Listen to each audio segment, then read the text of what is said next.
رسول الله قد سن الزواج لكثرة النسل فبادر يا أخ الإسلام واخطب ابنة الأصل يزين قدها دين كساها حلة الفضل وأعطى طيب مبسمها عبير المسك بالقول. السلام عليكم ورحمة الله وبركاته. بسم الله الرحمن الرحيم. الحمد لله رب العالمين وصلى الله وسلم على سيدنا محمد وعلى آله وصحبه أجمعين. اللهم علمنا بما ينفعنا وانفعنا بما علمتنا وزدنا علما وعملا متقبلا يا أكرم الأكرمين. أرنا الحق حقا وارزقنا اتباعه وأرنا الباطل باطلا وارزقنا اجتنابه. نسألك العلم الخائفين منك وخوف العالمين بك وبعد. كسر هذا حلقة سديدات برنامج كيني توبرك النراشة جوركا waxaan horay labada xalaqo ee hore aan usoo dhaafnay uga soo hadalnay doorashada ugu muhiimsan ee nolosha wiilka, doorashada xaaska. maanta waxaanu ka hadli doonaa doorashada ugu muhiimsan ee nolosha gabadha, doorashada zawjka. yaa weeye ninka, yaa waaye wiilka aad ku raali noqonaysid in magaciinu isku labno. yaa waaye ninkan aad ku raali noqonaysid inuu aabbo u noqdo caruurtaada.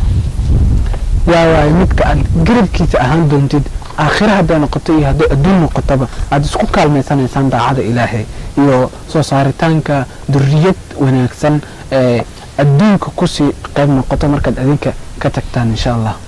doorashada zawjku waa doorasho aad muhiim u ah tamaaman sida ay muhiim u ahayd doorashada wiilku uu dooranayo xaaskiisa. bilowga walaalayaal, horay caado ahaan waxaa u dhacday oo caado noo ahayd in aan wiilashana u doorno gabdho, laakiin maxaanan gabdhaheenanu ugu dooraynin wiilal. haddii agteedu ay tahay, haddii aan haysto gabadhaasuna ay tahay mid wanaagsan oo aadaab leh oo akhlaaq leh oo fiican, maxaa ku jaban haddii aan u raadiyo nin guursado, zawj u noqdo? maxaa la inkirayaa aabbo inuu u raadiyo gabadhiisa nin zawj u noqdo, asagana u noqdo sadaq? amarkaas waa mid maxmuud ah oo la ammaanay qur-aankan lagu sheegay. qur-aanka waxaa lagu sheegay sayidina shucayb in uu gabadhiisa u doonay nin oo u guuriyo nin. wuxuu u dooray nabi muusa, inii uriidu an unkixaka ixda bnataya haatayn. muusow kaalay, labadan gabdhood middaa rabtid ku doorso, aniga labadan gabdhood ayaan dhalay, midaada rabtid ka dooro. maxaa yeelay gabadhan u guursaday nebiga waxay noqonaysaa mid aada loogu faano.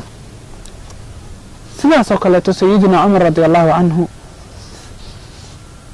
wuxuu u raadinayay gabadhiisa nin guursado oo nin wanaagsan oo gabadhiisa guursado.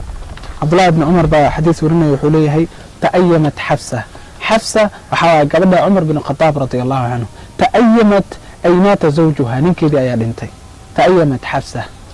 cumar abubakar ayuu la kulmay, wuxuu ku dhahay cumarow xafsa ninkeedii ayaa dhintay markii cuddadeeda ay dhamaatay kadib, ma rabtaa, baahi ma u qabtaa xaas, ma rabtaa inaad guursatid? abubakar wuxuu yidhi muusan u jawaabin cumar, haana ma dhihin mayana ma dhihin. maalmo kadib cumar wuxuu la kulmay cusmaan, sidoo kale ayuu ku dhahay cusmaan ta'ayamat xafsa, gabadheeda xafsa waxaa dhintay ninkeedii, ma rabtaa inaad xaas yeelatid, ma rabtaa inaad guursatid? kadib cusmaan wuxuu yidhi ii kaadi maalmo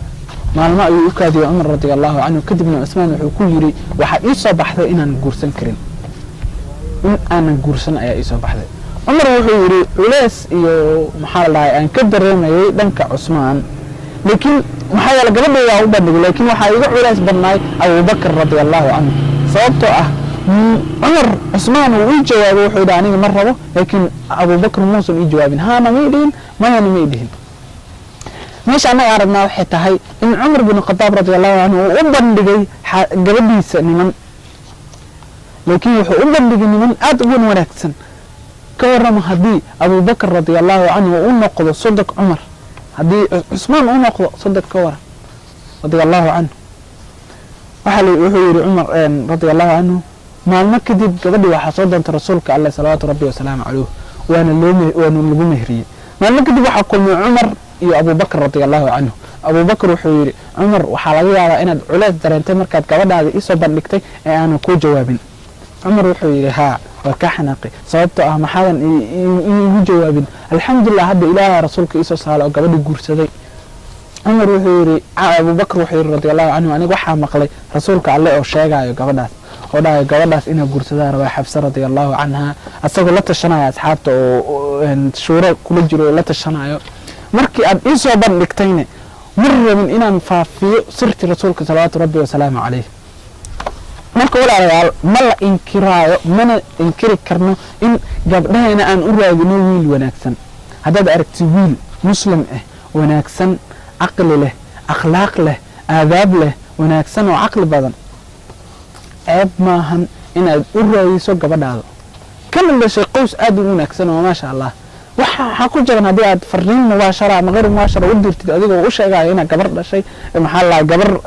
guurgaara leedahay dadka wanaagsan saasay sameeyaan udir fariin mubaashara ama hayr mubaashara maxaa yeelay walaalayaal sodogu waa mid aad u daran sodogu waxay noqonaysaa inuu qoysku farxad geliyo ama inuusan qoyska farxad gelin waxaa dhacday in shiiq lagu yeeray inuu xaliyo dood ka dhex dhacday nin iyo xaaskiisa waxaa dhacday ninku inuu ahay mid aan wanaajinaynin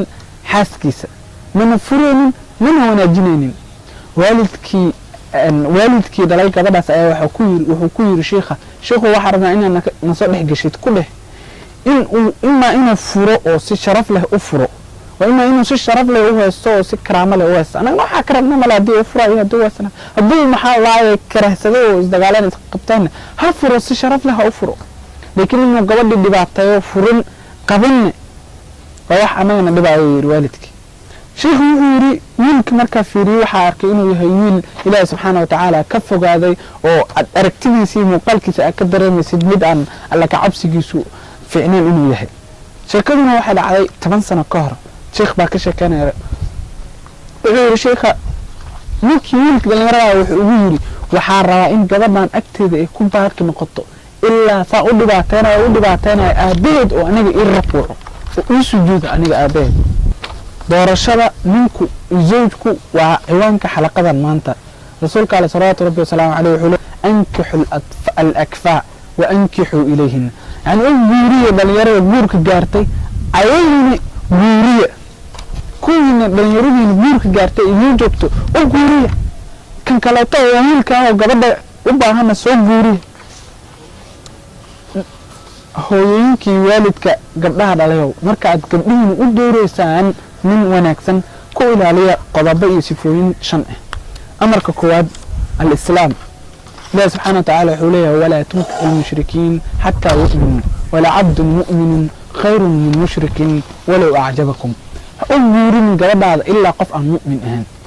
ما التقانين يا هويني ذا أولي يرك قال سند أدونك وحوالي أم سليم ووالدة هويبة سيدنا أنس بن مالك رضي الله عنه وحصد أنتي أبو طلحة منك يمرق بنت كتب أبو طلحة مركز وحوها مشرك غني والله هاي بناهير يو دراهم يو محل مال آد وفربضان مركو قوضاس شو كان سوى دونتي وحو كتري وحا تهنين مشرك إسلامك أنيقا إيو أديقنا نكلا ساراي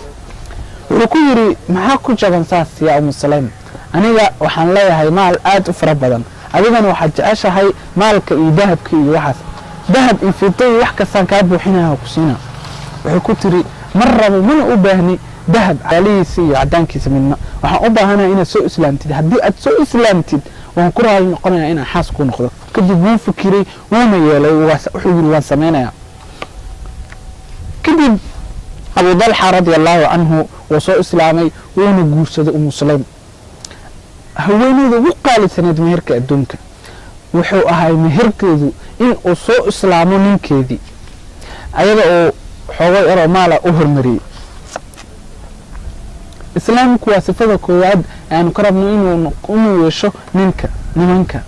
guursanayo gabdhaheena sifada labaad as-salaax wanaaga qof walba oo muslim ah ma wanaagsano muslimiinta oo dhan ma wanaagsano waxaa jira muslimiin ka fogaado wanaaga aabuhu haddii uu wanaagsan yahay carruurta wuxuu ku korinayaa wanaag waxaa la dhahaa qofkan ku daysaday aabihiis wax dhiba oo sameeyay dulmi oo gala ma leh wiilku aabihiisu ku daysanaya aabihiis ayuu raacaya sidee ku aqoon kartaa wiilkan inuu wanaagsan yahay weydii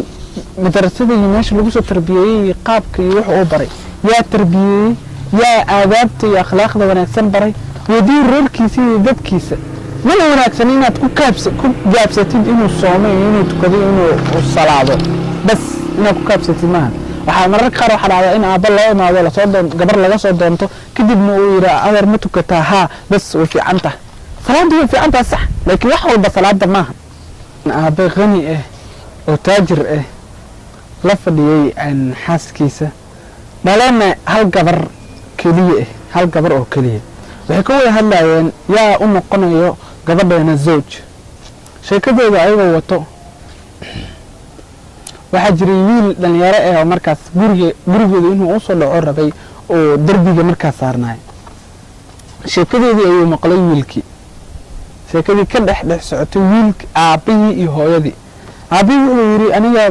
ma arko wax dhexlaya ilaa gabadhaan ma ogiye ilaahay hana siiyo wiil fiican oo wanaagsan oo gabadhan zawj u noqdo kadibna milkiyo oo gurigeena maamulo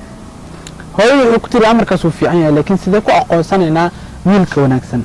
aabbihii wuxuu yidhi amarkan wuu fudud yahay beri masaajidka ayaa aadayaa wiilka ugu horeeya ee masaajidka soo galo noqdana kan ugu dambeeya masaajidka ka baxo kaas ayaa ah wiilka wanaagsan ayaan u baahannahay beri ayaa masaajidka aadaya waanoo ilaalinaya wiilka ugu horeeya soo galo noqdana kan ugu dambeeya masaajidka ka baxo wiilkaas ayaa gabadheena u habboon kadib hooyada ku waafaqday waxay tiri amarkan wuu fiican yahay saasaa samaynaynaa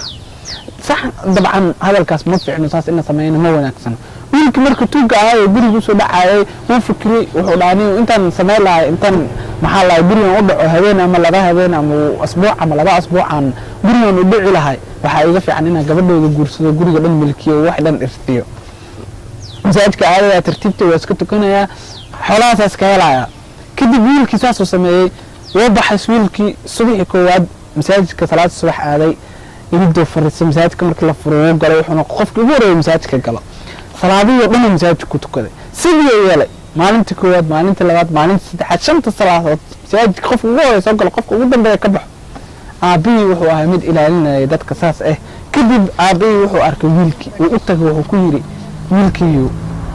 aniga waxaan ilaalinaya oo raadinaya qof wanaagsan adiga ayaan ku arkay oo salaada subax shanta salaadood masaajidka ku tukanaya qofka ugu horeeya soo galo qofka ugu dambeeya ka baxo salaad badan haddana tukanayo cibaadaysaa maanta dhan maasha allah kadib wiilkii wuxuu yidhi adeer waxaa aragtaa bas inuu tukanayo salaada sida aan hadda salaada u tukanayo aan isniinta iyo khamiistan u soomaa waxaa iyaad geliyey salaadaada haddana waxa ay cabsi geliyey soonkaaga su-aashaas waa soo weydiin dabcan ma soontahay iyo waxaas ma dhihin salaad bas u sheegay salaaxa iyo wanaagu keliya maahan in la soomo ama la tukado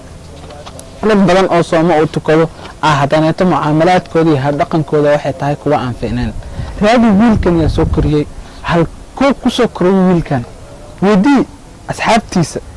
iyo soomaalida waxay dhahdaa ii sheeg saaxiibkaaga aan ku sheegay waxaa tahay adiga weydii dadka la saaxiibay iyo asxaabtiisa iyo dadkiisa islaamku waa midka koowaad salaax iyo wanaagga waa midka labaad saddex sifo ayaa hartay oo aan idiin sheegi doono goosgooska kadib insha allah inala joogo